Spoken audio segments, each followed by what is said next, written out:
আসসালামু আলাইকুম। আমি মোহাম্মদ জাহাঙ্গীর হোসেন, সহকারী অধ্যাপক, ভূগোল বিভাগ, কুয়াকাটা খানাপাড়া ডিগ্রি কলেজ, কলাপাড়া, পটুয়াখালী। আজ আমি অনলাইন ক্লাসে প্রিয় ছাত্রছাত্রীবৃন্দ তোমাদেরকে স্বাগত জানাচ্ছি। তোমরা কেমন আছো? নিশ্চয়ই এতদিনে ভালো আছো। আমি ভালো আছি। আজকে আমি তোমাদের অর্থাৎ একাদশ ও দ্বাদশ শ্রেণীর ছাত্রছাত্রীদের ভূগোল দ্বিতীয় পত্রে পাঠ 11, 12 এবং 15 ও 16 সম্পর্কে আলোচনা করব।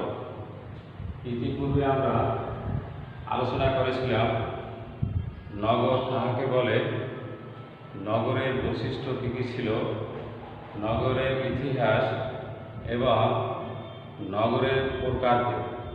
এখন আমাদের শিরোনাম ও আলোচনার বিষয় হচ্ছে বাংলাদেশের প্রধান নগর সমূহ। আমাদের প্রধান নগর সমূহ আলোচনা করতে গেলে আমাদের স্বাধীনতার পূর্বে আমাদের দেশের শহরের সংখ্যা ছিল কম, অর্থাৎ 90টির মধ্যে ছিল। আর এখন সেগুলো উত্তরোত্তর স্বাধীনতার পরে কিছু সংখ্যা বৃদ্ধি পেয়ে ছোট বড় মিলে শহরের সংখ্যা বেড়ে হয়েছে 500টির মতো। এখন আমাদের প্রধান প্রধান নগর সমূহের কথা বলতে গেলে বলতে হয় প্রথমে ঢাকা মহানগর, তারপরে চট্টগ্রাম নগর, খুলনা নগর, রাজশাহী নগর, বরিশাল নগর, সিলেট নগর এবং সর্বশেষে বলতে হয় রংপুর নগর। এখন আমরা ঢাকা মহানগর নগর সম্পর্কে সংক্ষেপে বলতে গেলে বলতে হয় এটি আমাদের রাজধানী এবং মহানগর বা মেগা সিটি হিসাবে খ্যাত। এটি বুড়িগঙ্গা নদীর তীরে অবস্থিত। এর লোকসংখ্যা প্রায় বর্তমানে 1,50,00,000-এর উপরে। এখানে বিভিন্ন মন্ত্রণালয়, দপ্তর এবং বিভিন্ন অফিস আদালত এবং এখানে বিভিন্ন শিক্ষা প্রতিষ্ঠান যেমন প্রকৌশল বিশ্ববিদ্যালয়, তারপর চিকিৎসা মহাবিদ্যালয়, ঢাকা বিশ্ববিদ্যালয় সহ অন্যান্য শিক্ষা কেন্দ্র বিদ্যমান রয়েছে। এছাড়াও এখানে কেন্দ্রীয় লাইব্রেরি এবং সেনানিবাস ও অন্যান্য অফিস আদালত, শিল্প কারখানা বিদ্যমান রয়েছে। এছাড়াও এখানে আন্তর্জাতিক মানের এয়ারপোর্ট অর্থাৎ বিমানবন্দর এবং রেল স্টেশন, নদীবন্দর বিদ্যমান রয়েছে। এছাড়াও এখানে আমাদের বস্ত্রশিল্পের অধিকাংশ শিল্প কারখানা উত্তরোত্তর বৃদ্ধি পেয়ে সংখ্যা বাড়িয়েছে। তাই এ নগরীর আমাদের অর্থনৈতিক তথা বাংলাদেশের ইতিহাসে নগরীর গুরুত্ব অনেক। এখন আমরা আসি চট্টগ্রাম মহানগর। চট্টগ্রাম মহানগর হল কর্ণফুলী নদীর তীরে অবস্থিত। এর লোকসংখ্যা প্রায় 70 লক্ষের উপরে। এখানে সেনানিবাস, উচ্চশিক্ষার প্রতিষ্ঠানসমূহ যেমন প্রকৌশল বিশ্ববিদ্যালয়, তারপর চিকিৎসা মহাবিদ্যালয় সহ চট্টগ্রাম বিশ্ববিদ্যালয় সহ অন্যান্য শিক্ষা প্রতিষ্ঠান রয়েছে। এছাড়া এখানে নৌবাহিনীর ট্রেনিং সেন্টার সহ নৌবাহিনীর ইনস্টিটিউটগুলো বিদ্যমান রয়েছে। এছাড়াও চট্টগ্রাম বাংলাদেশের প্রথম সামুদ্রিক বন্দর হিসাবে আমাদের ইতিহাসে স্থান করে নিয়েছে। এছাড়াও চট্টগ্রামের এই সমুদ্র বন্দর দিয়ে আমাদের বাংলাদেশের প্রয়োজনীয় পণ্যদ্রব্য আমদানি রপ্তানি করে আমাদের অর্থনীতিকে সমৃদ্ধি করেছে। তাই চট্টগ্রামের গুরুত্ব আমাদের ইতিহাসে অনেক। এছাড়াও চট্টগ্রাম নগরীতে পাহাড় পর্বতে ঘেরা সুদৃশ্য দৃশ্যগুলি বিদ্যমান। এখানে ফয়েল লেক নামে একটি চিড়িয়াখানা বিদ্যমান রয়েছে। এছাড়া এখানে পতেঙ্গা ও কক্সবাজার সমুদ্র সৈকত আমাদের অর্থনৈতিক তথা আমাদের পর্যটকদের দৃষ্টি আকর্ষণ করেছে। তাই এ নগরীর গুরুত্ব আমাদের অনেক। এরপর আমরা আসবো খুলনা মহানগর। খুলনা মহানগর রূপসা ভৈরব নদীর মিলন স্থলে খুলনা মহানগর স্থাপিত হয়েছে। এখানে লোক সংখ্যা প্রায় 25 লক্ষের উপরে। খুলনা আমাদের দ্বিতীয় সামুদ্রিক বন্দর। এখান থেকে আমাদের দেশের প্রয়োজনীয় পণ্য দ্রব্য বিদেশে আমদানি রপ্তানি হয়ে থাকে। তাই খুলনা শহরের গুরুত্ব আমাদের অনেক। এখানে অনেক শিক্ষা প্রতিষ্ঠান যেমন পূর্বশহর বিশ্ববিদ্যালয়, মেডিকেল কলেজ, তারপরে খুলনা বিশ্ববিদ্যালয় সহ অনেক উচ্চশিক্ষার স্থান রয়েছে। এছাড়াও এখানে একটি উল্লেখযোগ্য চিড়িয়াখানা বিদ্যমান। এখানে মৎস্য সম্পদে সমৃদ্ধ এই জেলা। এছাড়া এখানের সাথে পদ্মা সেতু সংযোগ স্থাপিত হলে দেশের বিভিন্ন অঞ্চল তথা সড়কপথের একটা যুগান্তকারী উন্নয়ন ঘটবে বলে আশা করি। এছাড়া খুলনার সাথে রেলপথ, সড়কপথ, নৌপথ দেশের বিভিন্ন স্থানের সাথে সংযোগ স্থাপন করে এ জেলার গুরুত্ব বাড়িয়ে দিয়েছে। ভবিষ্যতে পদ্মা সেতু সংযোগ স্থাপিত হলে দেশের অন্যান্য অঞ্চলের সাথে এর গুরুত্ব আরও দ্বিগুণ বাড়বে বলে আমি আশা করি। এরপর আমরা আসবো রাজশাহী নগর বা রাজশাহী মহানগর। রাজশাহী জেলা শহরটি পদ্মা নদীর তীরে অবস্থিত। এখানকার লোকসংখ্যা প্রায় 24 লক্ষের উপরে। রাজশাহী আমাদের দেশের উত্তর অঞ্চলের এরিয়া। এখানে বস্ত্র শিল্প, কাপড় শিল্প, রেশম শিল্পে সমৃদ্ধ। এই জেলায় মেডিকেল কলেজ আছে, প্রকৌশল বিশ্ববিদ্যালয় আছে এবং রাজশাহী বিশ্ববিদ্যালয় সহ অনেক উন্নত শিক্ষা প্রতিষ্ঠান বিদ্যমান রয়েছে। এ জেলার সাথে সড়কপথ, রেলপথ, নৌপথে ও বিমানপথে অন্যান্য এলাকার সাথে সংযোগ রয়েছে। এই রাজশাহী জেলার গুরুত্ব আমাদের কাছে অনেক। এবার আমরা আসবো বরিশাল নগরে। বরিশাল আমাদের দক্ষিণ এলাকার একটা বড় নগর বন্দর হিসাবে স্থান পেয়েছে। বরিশাল কীর্তনখোলা নদীর তীরে অবস্থিত। এর লোক সংখ্যা 24,54,000-এর উপরে হবে। বরিশাল অঞ্চল নদী বহুল এলাকা হিসাবে খ্যাত। এখানে মেডিকেল কলেজ, বরিশাল বিশ্ববিদ্যালয় ও বিএম কলেজ সহ অনেক উন্নত শিক্ষা প্রতিষ্ঠান রয়েছে। বরিশালে আমাদের দক্ষিণ অঞ্চলের তথা পায়রা বন্দর, কুয়াকাটা সমুদ্র সৈকত এ জেলা এ নগরের অন্তর্ভুক্ত এবং এখানে পৃথিবীর বিভিন্ন এলাকা থেকে পর্যটকরা এখানে আসে আমাদের অর্থনীতিকে সমৃদ্ধি করে তথা আমাদের এই অঞ্চলের সুখ্যাতি বিদেশে ছড়িয়ে পড়েছে। এবার আমরা আসবো সিলেট নগরে। সিলেট সুরমা নদীর তীরে অবস্থিত। এখানকার লোকসংখ্যা প্রায় 26,66,000-এর উপরে। সিলেট পাহাড় বেষ্টিত সুদৃঢ় চা বাগানের সৌরভে সুরভিত। সিলেট শাহজালাল রহমতুল্লাহ মাজার শরীফ অবস্থিত। সিলেট মেডিকেল কলেজ, প্রকৌশল বিশ্ববিদ্যালয়, সিলেট মহাবিদ্যালয় সহ অনেক শিক্ষা প্রতিষ্ঠান এখানে বিদ্যমান রয়েছে। সিলেট এমন এক নগর যেখানে খনিজ সম্পদে সমৃদ্ধ। কাজী সিলেট আমাদের অর্থনৈতিক ক্ষেত্রে অনেক গুরুত্বপূর্ণ ভূমিকা রেখেছে।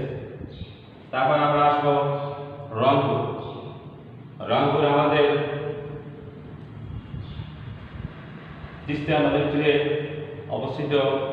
এখানে লোকসংখ্যা প্রায় 26,46,000-এর উপরে। রংপুরে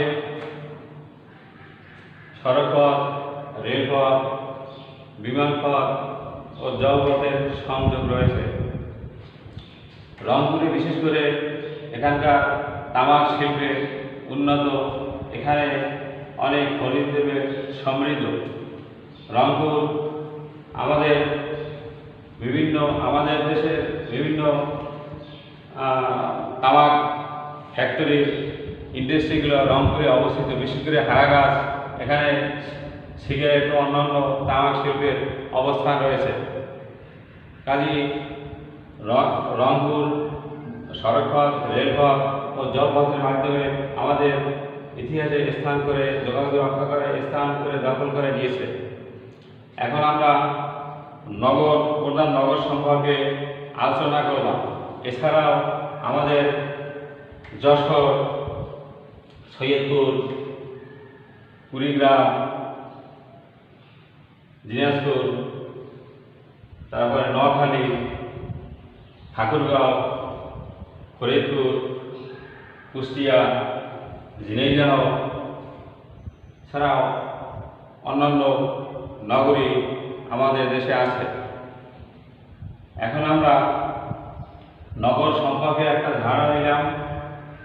এরপর আমরা আসবো আমাদের নগর সমূহে অতিরিক্ত লোক সংখ্যা জনিত সমস্যা। যেমন আমাদের বাংলাদেশ হলো গ্রাম অধিষ্ঠিত এলাকা। এখানে অধিকাংশ মানুষ গ্রামে বাস করে। এখানে বিভিন্ন প্রাকৃতিক দুর্যোগ যেমন খরা, বৃষ্টিহীন, আবার বৃষ্টিবহুল, আবার নদী ভাঙন, বন্যা প্রভৃতির কারণে মানুষ কর্মের অভাবে বিভিন্ন বড় বড় নগরীতে স্থান নেয়। আমাদের নগরগুলোয় জনসংখ্যার চাপ বেড়েছে। এই চাপ বাড়ার কারণে আমাদের যে সমস্যাগুলো পরিলক্ষিত হয় সেগুলো আমরা এখানে আলোচনা করব। প্রথমে আমরা আসি আমাদের কী কী সমস্যাগুলো পরিলক্ষিত হয়। যেমন অবকাঠামোগত সমস্যা, তারপরে আসি আমরা বিশুদ্ধ পানি বা প্রয়োজনীয় পানি সরবরাহের সমস্যা, তারপরে আমরা আসবো স্বাস্থ্যগত সমস্যা, তারপরে আমরা আসবো বিদ্যুৎ ও জ্বালানির সমস্যা, এরপর আমরা আসবো বন্যা বা বর্ষাকালে পানি জমে গেলে যে দুর্ভোগের সমস্যায় সে সমস্যার কথা নিই। এরপর আমরা আসবো ময়লা আবর্জনা বর্জ্য নিষ্কাশনের সমস্যা। এরপর আমরা আসবো বায়ু দূষণের সমস্যা। এরপর আমরা আসবো পরিবহনের সমস্যা নিয়ে। এরপর আমরা আসবো যাতায়াতের সমস্যা। এরপর আমরা আসবো শিক্ষা ক্ষেত্রে যে সমস্যা। এরপর আমরা আসবো কর্মসংস্থানের সমস্যা। এই সমস্যাগুলো আমরা কীভাবে সমাধান করতে পারি সে সম্পর্কে আমাদের আলোচনা থাকবে। প্রথমে আমরা আসবো অবকাঠামোগত সমস্যা। এখানে আমাদের যেমন নগরে কারাগার রয়েছে, সেনানিবাস রয়েছে, এ ধরনের বড় বড় যে প্রতিষ্ঠানগুলো রয়েছে সেগুলো আমরা এই নগর থেকে নগরের বাইরে স্থানান্তর করতে পারি। স্থানান্তর করার পরে আমরা পরিকল্পনা মোতাবেক সিটি কর্পোরেশনের যে কঠোর নিয়ম নীতি রয়েছে আবাসনের ক্ষেত্রে, সেই নীতি প্রয়োগ করে আমরা আবাসন করলে আমাদের অনেকটা অবকাঠামোগত বা আবাসস্থলগত অনেকটা সমস্যার আমরা সমাধান করতে পারব। এরপরে আমরা আসি পানি সরবরাহের সমস্যা।